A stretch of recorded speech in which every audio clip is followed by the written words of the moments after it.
Shalimar Jewelry inaugural offer. Flat 9% VA on gold ornaments, 12,500 off on purchase of 1 kg silver.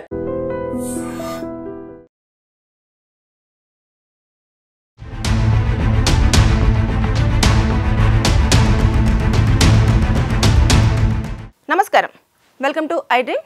నేను మీ సంగీత. ఉత్తరప్రదేశ్లో ఒక 60 ఏళ్ల మహిళ పాము కాటుతో చనిపోవడం జరిగింది. అయితే ఆ మహిళ మళ్ళీ బ్రతకాలి అంటే ఆ ఊర్లో ఉన్న ఒక మాంత్రికుడు 24 గంటల పాటు ఆవిడను పేడలో పూడ్చిపెడితే మళ్ళీ బ్రతుకుతుంది అని చెప్పేసి నమ్మకం కలిగించే మాటలు చెప్పడం జరిగింది.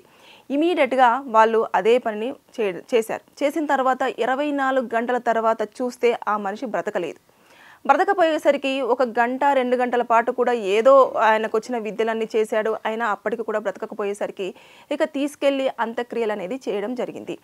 ఇక్కడ మనం చూసుకుంటే ఇలాంటి వాటిలలో కూడా లీగల్గా మనము కొన్ని సెక్షన్స్ అప్లికేబుల్ చేస్తూ వారిని పనిష్మెంట్ చేయొచ్చు.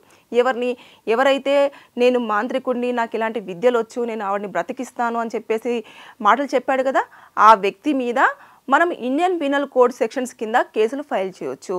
415 అదేవిధంగా 417, 420 కేసులన్నీ కూడా అట్రాక్ట్ అవ్వడం జరుగుతుంది. ఎందుకు అనంటే నమ్మించాడు. ఒక వ్యక్తి చనిపోయిన వ్యక్తిని నేను బ్రతికిస్తాను, ఇలా చెయ్యండి, ఇలా చేస్తారు చేస్తే అని చెప్పేసి అన్నాడు కాబట్టి అది ఒక మోసపూరితం కిందికి రావడం జరుగుతుంది.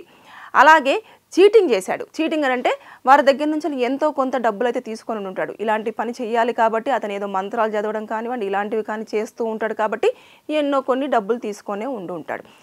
ఇదొకటి. తర్వాత ఇవన్నీ ఈ 3 సెక్షన్స్ కింద కూడా ఒకవేళ కేసు ఫైల్ అయితే అతనికి పడే శిక్ష 7 సంవత్సరాల వరకు జైలు శిక్ష, దాంతోపాటు జరిమానా విధించే అవకాశం ఉంటుంది. కొన్ని సందర్భాలలో శిక్ష పడితే ఫైన్ పడే ఛాన్స్ ఉంటుంది. కొన్ని సందర్భాలలో శిక్షతో పాటు 7 సంవత్సరాల జైలు శిక్షతో పాటు జరిమానా కూడా విధించే అవకాశం ఉంటుంది. అయితే నేను ఈ వీడియో త్రూ చెప్పాల్సింది ఏమనుకుంటున్నానంటే, చాలామంది ఇలాంటి మూఢనమ్మకాలకు ఇప్పటికీ కూడా నమ్ముతూనే ఉన్నారు. అసలు ఇలాంటివి జరుగుతాయా? ఒక మనిషి చనిపోయిన మనిషి బ్రతకడం అనేది ఎక్కడైనా మనం చూస్తున్నామా? చాలా రేర్ కేసులలో. అది కూడా కొన్ని సందర్భాలలో మన ఊపిరి అనేది కొన్ని రీజన్స్ వల్ల, మనకున్న దానివల్ల, మన బాడీలో సిస్టమ్స్ వల్ల ఆగిపోతుంది. తర్వాత నెక్స్ట్ మళ్ళీ అగైన్ అది బ్రీత్ ఎప్పుడైతే అందుకుంటుందో వెంటనే బ్రతకడం అనేది జరుగుతుంది. కొంతమంది చితి మీద పడుకోబెట్టిన తర్వాత ఇంకా వారిని కొరివి పెట్టే టైంలో లెగుస్తూ ఉంటారు. ఇవన్నీ కూడా కొన్నిసార్లు ఏమవుతుంది అంటే మన బాడీలో ఉన్న సిస్టమ్ అంతా కూడా కొంచెం రిలాక్స్ అయ్యి, ఇది డాక్టర్స్ చాలా క్లియర్గా ఎక్స్ప్లెయిన్ చేస్తారు. నేనైతే లీగాలిటీగా మాత్రమే నేను ఇక్కడ చెప్పాలనుకుంటున్నాను కాబట్టి లీగల్ పరంగా మాత్రం ఇలా చూసుకోవచ్చు.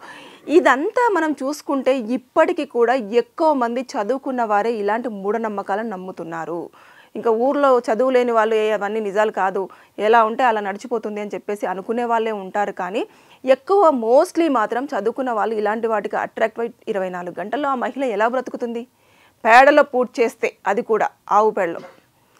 ఈ చూసిన తర్వాత ఇంకా కుటుంబ సభ్యులకు అర్థమైపోయింది. ఇమీడియట్గా అతను ఏదో మాయమాటలు చెప్పేసి అప్పటికి తప్పించుకోవడం జరిగింది. ఏదో చెప్పాడంట, అదేదో దేవుడు మళ్ళీ అగ్ని ఇవ్వలేదు, అందుకోసం అని చెప్పేసి ఆవిడ రాలేదు, ఆవిడ కాలం ఇంకక్కడితో అయిపోయింది, ఇవేనో మళ్ళీ ఏవో మాటలు చెప్పాడంట. అక్కడ పాము కాటు వేసిన తర్వాత ఇమీడియట్గా హాస్పిటల్కి తీసుకెళ్తే వాళ్ళు ఇంజెక్షన్ చేస్తారు, డాక్టర్స్ బ్రతికించడానికి ప్రయత్నాలు చేస్తారు.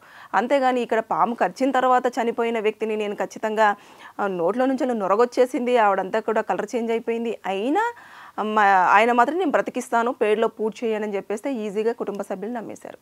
చివరికి కుటుంబంలో ఉన్న వాళ్ళు కూడా చివరి చూపు సరిగ్గా చూసుకోలేకపోయాము, 60 ఏళ్ళ ముసలావిడ సరిగ్గా మనము పట్టుకొని కూడా ఏడవలేకపోయాము అనుకునే వాళ్ళు చాలామంది ఉంటారు. ఇలాంటి మనం చూస్తూ ఉన్నాం. మీ చుట్టుపక్కల కనుక ఇలాంటివి జరిగితే దయచేసి నేను ఇప్పుడు చెప్పిన సెక్షన్స్ ప్రకారం పోలీసులకు ఫోన్ చేస్తే వాళ్ళు వస్తారు, కేసులు ఫైల్ చేస్తారు, శిక్ష పడే అవకాశం ఉంటుంది. ఎందుకంటే దొంగ స్వామీజీలు, దొంగ బాబాలు ఇలాంటి వాళ్ళు చాలామంది మాకు ఇన్ని మంత్రాలు వచ్చు, ఆ మంత్రాలు వచ్చు, మేము ఇది చేస్తాము అది చేస్తామని చెప్పేసి మన దగ్గర ఉన్న డబ్బులన్నీ లాక్కుంటూ ఉంటారు. అది ఎంతవరకు నిజము ఎంతవరకు నిజం కాదు అన్నది పక్కన పెట్టేస్తారు. ఫస్ట్ వారి ప్రాబ్లం సాల్వ్ అవ్వాలంటే ఇంత డబ్బులు ఇచ్చేస్తే మేము చేస్తామంటారు. తర్వాత ఆ డబ్బులు తీసుకున్నాక ఏమంటారు, ఇంకొక పూజ చేయాలి, ఇంకొన్ని డబ్బులు ఇవ్వండి అంటారు. ఇలా అది ఎక్స్టెండ్ అవుతూ వెళ్తుందే తప్పించి ఎక్కడా కూడా దాన్ని మాత్రం స్టాప్ చేయడానికి ఉండదు. ఇవన్నీ కూడా మూఢనమ్మకాలు అనేవి నమ్మకుండా దయచేసి ఇలాంటి బ్లాక్ మ్యాజిక్లు కానివ్వండి, ఇలా మంత్రగాళ్ళు కానివ్వండి, వీళ్ళందరూ కొంచెం చూసుకొని మీరు వాళ్ళు చెప్పేది నిజమా కాదా అనేది అర్థం చేసుకున్న తర్వాత స్టెప్ తీసుకోండి తప్పించి ఏదో పిచ్చి గొర్రెల్లాగా పరిగెత్తకండి. ఒకరు ముందుకు వెళ్ళారు కదా అని చెప్పేసి వాళ్ళ వెనకాల ఇంకా అలా వెళ్ళకండి దయచేసి. ఎందుకంటే అలాంటి వాళ్ళని ఎంకరేజ్ చేస్తున్నది జనాలే. వాళ్ళు డబ్బులు తీసుకొని ఇంకా వెళ్ళిపోతారు. లేదు అనుకుంటే అమ్మ ఇది కాదు, ఇంకా ఇది చేయాలి, ఆ పూజ చేయాలి, ఇది చేయాలి, అది చేయాలి, ఇంకా మనకు అది భాష తెలియదు, ఏమీ తెలియదు, అసలు ఇలా చేస్తే ఏమవుతుంది తెలియదు. కొన్నిసార్లు బళ్ళు అడుగుతారు, ఏమో అడుగుతారు, కొన్నిసార్లు చాలా చాలా రకరకాల వింత కోరికలు ఉంటాయి వాళ్ళవి. ఆ సామాన్ తీసుకురమ్మంటారు, ఇంకా ఏదో చెప్తూ ఉంటారు, ఈ ఐటమ్స్ కావాలంటారు. వాళ్ళతోటి ఒక్కసారి పెట్టుకున్నారంటే ఆ ఊబిలోకి వెళ్ళారంటే మళ్ళీ బయటికి రావడం అనేది చాలా కష్టం. దయచేసి అలాంటి వాళ్ళ నుంచి దూరంగా ఉండండి. మీ గ్రామాలలో కూడా ఎవరైనా నాకు ఇలాంటి మంత్రాలు వచ్చు, నేను ఇలా చేస్తాను, నేను ఇలా బ్రతికిస్తాను, లేదు అనుకుంటే ఇలా రోగాలను పోగొడతాను అంటే దయచేసి నమ్మొద్దు. హాస్పిటల్కి వెళ్ళి మీ ప్రాబ్లం ఏంటో చూపించుకోండి. ఒకవేళ మీకు ఇబ్బంది కలిగినా కూడా హాస్పిటల్కి వెళ్ళి ప్రతిదీ చెక్ చేయించుకుంటే మీ ప్రాబ్లం ఏంటో తెలుస్తుంది. అంతే తప్పించి మనుషుల్ని బ్రతికించే రోజులు ఇంకా రాలేదు.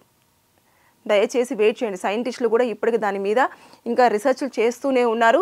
అది ఎప్పుడు సక్సెస్ అవుతుందో తెలియదు. సక్సెస్ అయినప్పుడు ఖచ్చితంగా ప్రపంచం అంతా కూడా వినిపించేలాగా వాళ్ళు పెద్ద గొంతు వేసుకొని మరి మేము బ్రతికించబోతున్నాము, బ్రతికిస్తాము, ఇలా అయితే బ్రతుకుతారు అని చెప్పేసి డాక్టర్స్ అనౌన్స్మెంట్ చేయడం అనేది జరుగుతుంది. ఇంకా మనుషులు మనము ఇంకా బ్రతికించే దగ్గర ఇంకా రాలేదు. కాబట్టి దయచేసి ఇలాంటివన్నీ నమ్మకండి. ఇప్పుడు మనం ఉత్తరప్రదేశ్లో జరిగింది కదా అని చెప్పేసి అంటే అది బయటకు వచ్చింది కాబట్టి తెలిసింది. బయటికి రాకుండా చాలామంది గ్రామాలలో ఇలా నమ్ముతున్న వాళ్ళు ఉన్నారు. ఏదో యంత్రం కట్టుకుంటే నాకు మంచి జరుగుతుంది, లేదు అంటే ఇలా చేస్తే మంచి జరుగుతుంది అనుకునే వాళ్ళు బోలెడు మంది ఉంటారు. ఒక్కసారి మీరు అది నమ్మడం స్టార్ట్ చేశారంటే మీరు కాలు ముందుకు వేసే టైంలో కూడా ఆలోచన చేస్తారు, అమ్మో ఇది మనం ఇప్పుడు ఇలా వెళ్తే మంచి జరుగుతుందా లేదా, ఒకసారి అడుగుదాం. అది మనం సైకలాజికల్గా కూడా చాలా డిస్టర్బ్ అయ్యే ఛాన్సెస్ ఉంటాయి. కాబట్టి దయచేసి ఇలాంటివన్నీ నమ్మకూడదని చెప్పేసి నేను ఈ వీడియోతో మీకు చెప్పాలనుకున్నాను. అందుకోసం అని చెప్పేసి ఎక్కడో జరిగిన ఉత్తరప్రదేశ్కు సంబంధించిన కేసు మీ ముందు తీసుకొచ్చి దానికోసం డిస్కషన్ చేయడం అనేది జరిగింది.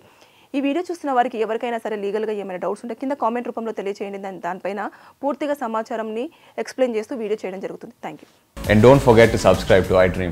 And for more videos, please subscribe to iDream. Please subscribe to iDream. Please subscribe iDream. And please subscribe to iDream. For more videos, subscribe to iDream. please like, share and subscribe to the channel. Congratulations, iDream. Subscribe to iDream. Subscribe to iDream. So subscribe to iDream Media. iDream ki iDream team andarki huge congratulations. Please subscribe iDream Media. Please subscribe to iDream. Subscribe iDream. Please subscribe to iDream.